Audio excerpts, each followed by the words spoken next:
Oh. Hey everyone. My name is Mike, and this is the Bored Cyborg. So today I'm going to bring you guys a list, a short list, and the reason why I'm keeping it short is because I could do a ton more of these in the future, and that is a list of 5 female-led action films from 5 different decades. It's a mouthful, but I did that for a reason. I wanted to represent multiple decades. I want to represent multiple countries. Now, I do want to say these films are in no particular order, but I did save my personal favorite out of the 5 for last. So let's dig right in and bring you guys some badass, kick-ass female action films. Yeah. The first one on my list is a film from this decade, 2011. That is Steven Soderbergh's Haywire. So this film stars Gina Carano, who is an actress. I believe she got her start in mixed martial arts. Haywire is a badass action film with some phenomenal fight choreography that is shot remarkably well. Gina Carano is admittedly a bit wooden at points. Yes, you could argue it's her character. She plays sort of a special agent, a covert agent of sorts that sort of globe trots all over and takes care of operations. That's what she does. She works for an operations agency of some sort. I don't know. Seems to be outside of the government. Not too much is really shed on that. But Gina Carano plays Mallory. It's a crime thriller story. So it's essentially about this woman who gets embroiled in some stuff with her company. It unfolds at a very, very sound pace, and it's easy to kind of follow along with. And like I said, there isn't too much to the story. It's kind of about Carano taking on this one last job, and this last job's, puts her in way over her head, and she has to fight her way out of it. Literally. And that's the sort of movie that this is. It does have a similar feel to things like Ocean's 11, other Steven Soderbergh films. I swear the score in this movie is like copy-paste from the Ocean's films, which is fine. All these sort of crime films from Soderbergh have that same sort of score. I would imagine the same person does it. And man, the fight who knew Steven Soderbergh could shoot fight sequences so damn well? I'm not sure who choreographed the fight sequences here, but god damn. From the first fight, which is with Channing Tatum and Gina Carano in a little diner, it's a balls-to-the-wall fight. What I love about the fights in this film, there's no music, it's just sound effects, and holy shit, the sound design is hard-hitting. I mean, some of these punches, you feel them, and some of the cracks.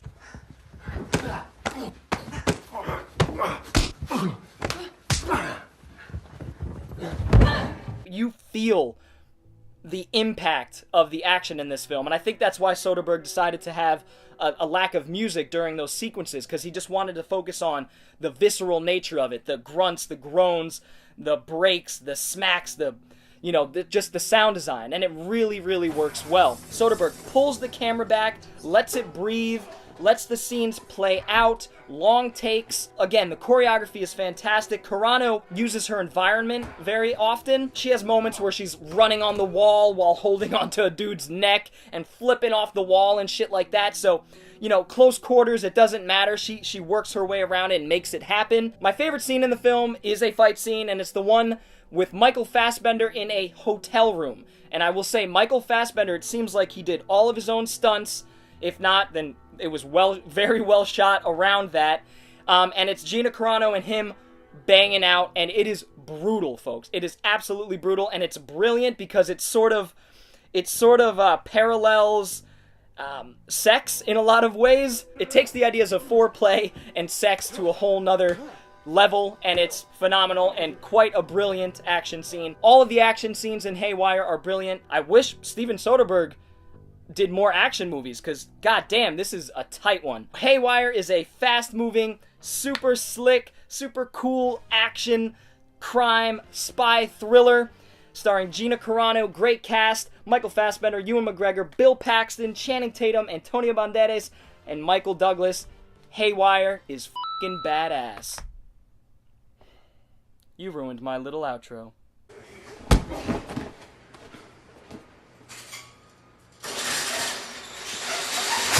Alright, the next film up is Appleseed from 2004. Now, I'm going to try to wrap up the history on this one real quick. Based on a manga by Shiro Masamune, who also did Ghost in the Shell, this is directed by Shinji Aramaki, and this is a sort of a reboot, because in '88 we got Appleseed the OVA, which is about a 60-minute introduction into the world of Appleseed, and I love it. It's hand-drawn, it's gritty, it's violent, it's my kind of anime. That is definitely a little bit better than this film, but I still had a lot of fun with this movie, and it does star a kick-ass action female named Dunin. She is a badass. I mean, I don't know if she was modeled after... That's her right there, but I don't know if she was modeled after Vasquez from Aliens or something like that. Short hair, she always carries big-ass guns, she has a bandana or a headband on. It's basically her and her cyborg bunny man robot there, Briarios, and it's the two of them. They have a past which is unveiled as the story goes along, and this movie is basically about a utopian sort of society that's being run by something called a bioroid, which is a biomechanical cyborg sort of thing. It's a very political story in a lot of ways. This version of it, 2004, has a lot of exposition, and that's because they're trying to wrap up all the stuff in the manga, I would imagine. The original '88 version didn't have as much exposition, but this film excels in the action. It's got a really hype, 2004 as techno drum and bass sort of score. I don't like the soundtrack. When some of the action sequences have a actual soundtrack, like a song with vocals, and I always, if you're going to do vocals in a film like this, especially have vocals over an action sequence, it's got to be done really, really well and cleverly. It's not really done too cleverly here. But the action is a blast. This is a really good-looking CG anime, in my opinion. For 2004 CG anime, it looks pretty good.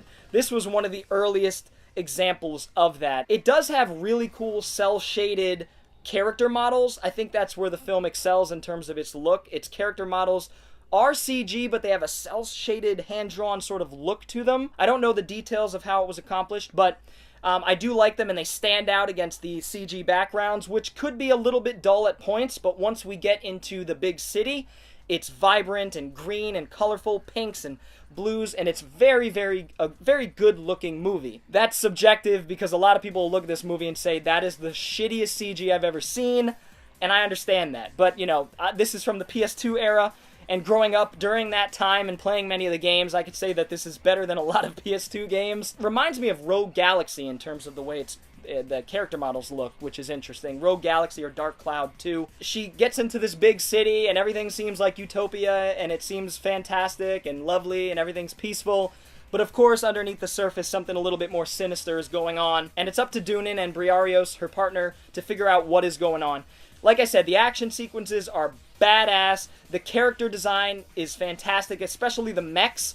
Now, there's a reason for that. Real quick, another quick history lesson. Shinji Aramaki, he's an anime legend of sorts. He designed the mechs in Transformers, Bubblegum Crisis, Megazone he helped with, Megazone 2-3, Genesis Climber Mospeada. So a lot of classic anime, and he's been working since the early 80s up until this point. He's really well known for his mech designs, which are phenomenal. If you've seen Bubblegum Crisis, you know what I'm talking about. In fact, this film has a sort of throwback to Bubblegum Crisis with 3 female cyborg hit squad, which is really cool. I noticed that was definitely a Bubblegum Crisis reference. So Aramaki directed this. He also did the other 2 Appleseed CG films, Appleseed Ex Machina and Appleseed A, I believe it's called, Alpha. I do prefer those 2 more than this one, and maybe one day I'll talk about that, but this is still a solid CG anime film if you're into that sort of thing. I like those Resident Evil movies, Damnation, and all those other CG ones that are closer to the games. Appleseed, with a badass, underrated female action heroine named Dunin. The action sequences are fast, well shot, well drawn, well created, however you want to say it. They've got a lot of explosions and a lot of gunfire. I wish the sound design was a little bit better. Kind of gets drowned out by the stupid vocal-laden songs that they have placed over these action sequences, but it doesn't take away from them. They're a ton of fun. Appleseed isn't a great movie, but I think it's a good movie, a good CG anime movie, so definitely check it out if you're into that sort of thing. Appleseed.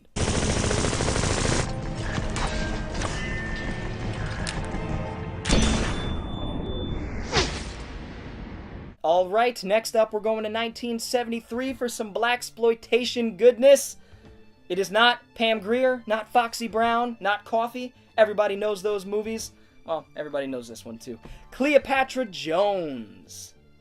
Cleopatra Jones. I love this movie. This is a blaxploitation female action heroine at its finest. This film doesn't have a shit ton of action. It's not like packed to the brim with action every 5 minutes. You know, it does have a story it's trying to tell, but it does have plenty of action in terms of fights, gunfights. It has a phenomenal car chase that ends up in an aqueduct, and it looks fantastic, and it's tense.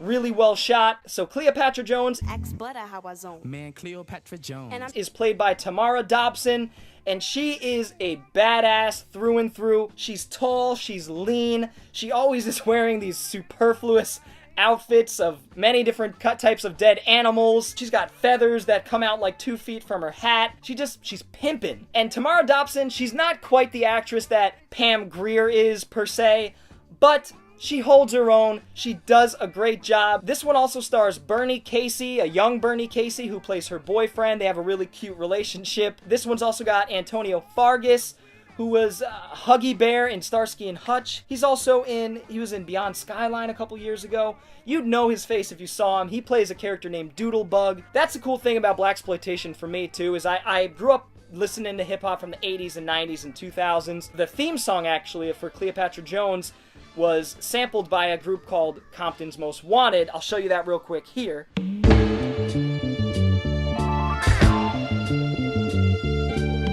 Wake your punk ass up. The MCA's back in the motherfucking house. So I love watching these movies and being able to pick those samples out, and a lot of vocal samples that are used by groups like Wu-Tang, even sound effects. So it's always fun watching blaxploitation for that reason, because I can connect the dots on some of the influences that I grew up listening to from the people from hip-hop. So this one is directed by, let's see, Jack Starrett, that's right, and story by Max Julien. Max Julien is well known as a producer and writer in the blaxploitation genre of the 70s. You could probably guess what this movie's about in 73. Cleopatra Jones is actually a special agent who works for the United States, so it's not one of those the man type of blaxploitation movies. This one's all about drugs and cleaning up the streets. There is a heroin dealer named Mommy, played by Shelley Winters, who is okay. I wish she had a little bit more to do. There are moments where she could have added to her evilness, but it never really comes into fruition. She's got a wig that is just fire red. But yeah, this one is just Cleopatra Jones busting ass, taking names.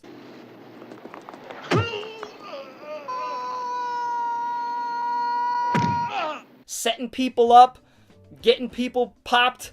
That's what this is all about. You know, she's cleaning up her neighborhood. This was what was going on in the 70s with blaxploitation. A lot of the films were about that, cleaning up the streets, getting drugs out of black communities. This one doesn't stray too far from that. She's got a badass Corvette, I believe it is, with guns in a compartment in the door. So like she opens up the door and then down comes a compartment, and she's got fucking machine guns lined up, ready to go. This actually came a year before Foxy Brown, same year as Coffee. It came right around that moment of like blaxploitation explosion in the early 70s. So check it out. This one's a little bit different. That's why I wanted to switch it up. Blaxploitation action flick starring Tamara Dobson as Cleopatra Jones. Great soundtrack, or I'm sorry, great score, great soundtrack too, actually. The ending song is fantastic, so much soul. Cleopatra Jones is a ton of fun. Check it out for some blaxploitation, action, female, badass goodness. Alright, so the fourth film I want to talk about is from one of my favorite actresses of all time. Probably my favorite actress of all time. That is Michelle Yeoh in Magnificent Warriors. This film is directed by David Chung, and it follows Michelle Yeoh, who is a secret agent of sorts, sort of James Bondish, sort of very Indiana Jones. This is sort of her, whenever I'm trying to sell this film to somebody, I say this is Michelle Yeoh's Indiana Jones. It doesn't have any, like, spelunking or real adventuring in that sense, but it just has...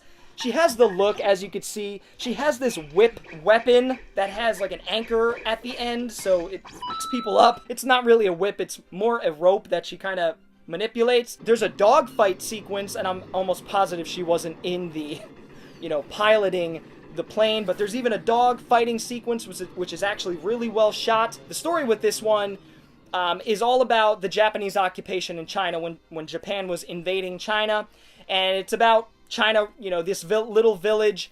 I believe it's a Japanese village fighting back against the occupation because they wanted to build a chemical weapons factory in their town, in their small village. The governor is sort of reluctant. He's kind of scared, kind of cowarding, and kind of allowing it to happen. Michelle Yeoh's character comes in with Sky number 2, or Sky 2, which is her male counterpart in the film. They have a couple cool action sequences together.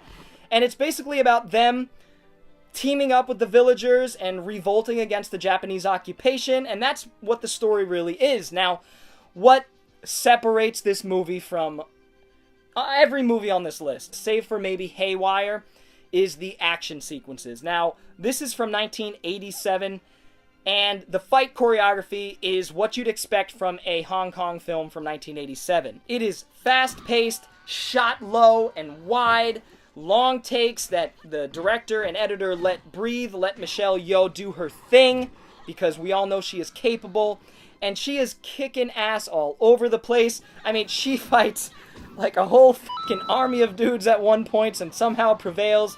Well, she prevails because she's Michelle Yeoh, and her character has this charm, this girliness to it, this cute little nature to it, while she's kicking all these dudes' asses. She just she'll kick a dude's ass and then she'll be like, eh. She has like these little quirks, this girliness to the way she handles her action sequences, and it really keeps things fresh, and she is so charming, let alone beautiful. There are sword fights, there are weapons, all different sorts of weapons that are being used, and she's not the only capable person in this film in terms of martial arts.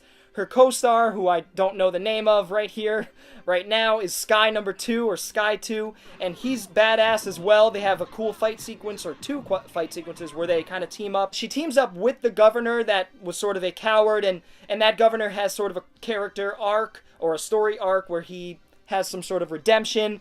There's a swindler, thief kind of character who I really love. And then actually there's another female who does martial arts and has a fight sequence or 2 that is the servant's daughter, the governor's servant's daughter. So the 5 of them sort of team up, and even the score is pretty cool too, even though it gets a little redundant. They seem to use the same kind of piece of music over and over and over, but it has a very Western, good, bad, and the ugly sort of feel to it, mixed with a little bit of Indiana Jones. So that's really cool. I had to represent the 80s, I had to represent Hong Kong, and one of my favorite actresses of all time, Michelle Yeoh. Magnificent Warriors, badass movie, one of the best on this list. Check it out.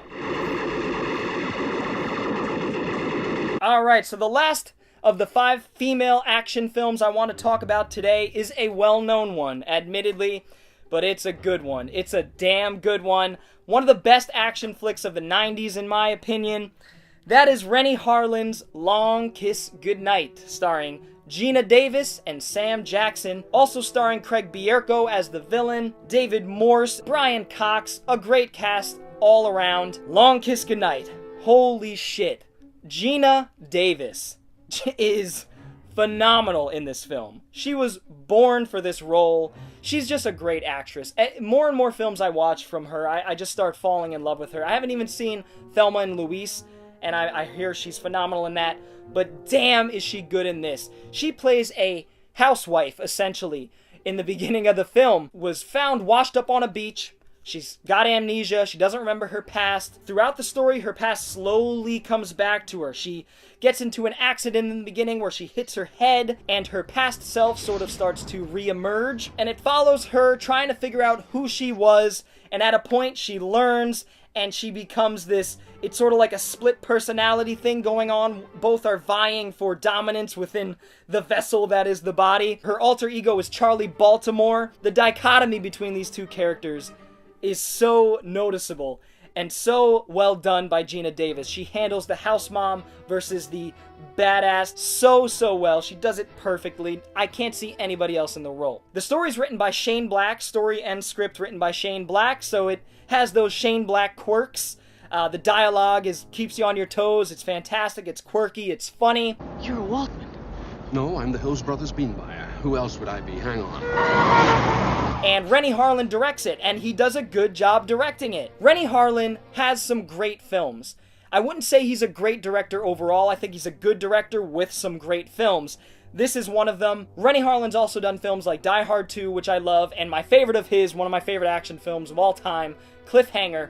This is right up there with those other films. So he had arguably four badass action movies from the 90s. This is one of them from 96. The action sequences are filled with slow motion and gunfights and over-the-top explosions.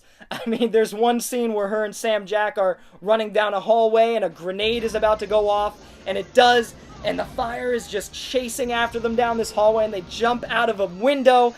Geena Davis machine guns the ground beneath them, which turns out to be ice. It breaks the ice as they fall, and it breaks their fall. Yes, these are the sorts of action sequences that are in this movie. They're great. The chemistry between her and Sam Jack, this is one of Sam Jack's best performances, in my opinion. He's not doing anything too out of the ordinary for Sam Jack. The relationship with him and Geena Davis's character, Samantha or Charlie Baltimore, is interesting because it's not a sexual relationship. There isn't any attraction. There's one moment that sort of leads you on to that, but then it subverts your expectations in a really cool way. So their relationship is not predicated on attraction. They're friends. They're trying to figure this out together. And Sam Jack's character is sort of a private eye, a sketchy private eye, and he has redemption because he was kind of into some pretty shady shit earlier. But he gets caught up in this, and he finds meaning in it, and finds meaning in his life, and it's really great story, really great character work. Brian Cox is great. My only complaint with the film is Craig Bierko as the villain. You might know him from 13th Floor. He was in a lot of movies from like 96 to like 99, and then he was gone, nowhere to be seen. I actually like Craig Bierko, but he really has only one speed in this film, and that's passive-aggressive. He does it really, really well. And yeah, he's evil, but I wish he was a little bit more evil. And like I said, he's sort of one speed in this, that passive-aggressive. He's got the look of a villain, he's got the shit-eating grin of a villain, but he just doesn't kind of come full circle for me in terms of his villain. But he does an okay job. I would say that's the weakest point in the film. Otherwise, Long Kiss Goodnight from 1996.